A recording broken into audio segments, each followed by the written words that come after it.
Ito pala ang hiling ng anak ni Paolo Avellino kay Kim Chiu. Nag-time off nga muna si Paolo Avellino sa kanyang napakabising showbiz schedule due to his son's birthday na si Aki. At today, July 24, Aki turns 14 years old. Matatanda ang lahat ng milestone ng anak ni Paolo na si Aki ay pinipilit ni Paolo na maging involved at maging present kahit na minsan ay wala siya physically. Pero pinararamdam naman ni Paolo kung gaano niya kamahal ang kanyang anak na si Aki.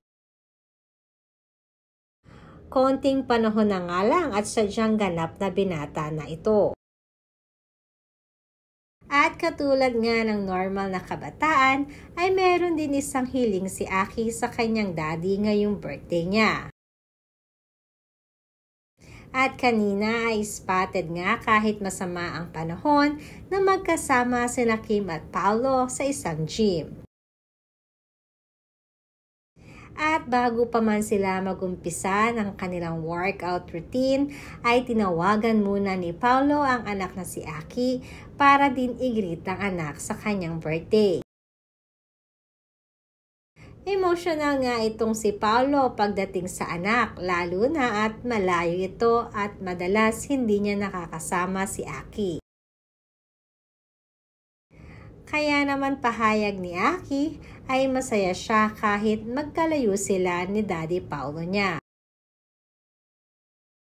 Dahil hindi di umano nakakalimot si Paolo, hindi lang basta sa pinansya. Subalit ramdam ni Aki na may daddy siya kahit malayo ito. At dahil birthday nga niya, hiling naman niya ay hindi para sa sarili niya, kundi para sa daddy niya. Na sana nga ay lalong maging successful ang love team ni na Kim Chiu at ng daddy niya. Isa pa ay mapagbigyan din siya nang makilala si Kim Chiu personally. Ramdam daw di umano kasi ni Aki na ang totoong nakakapagpaligaya ngayon sa daddy niya ay si Kim Chiu.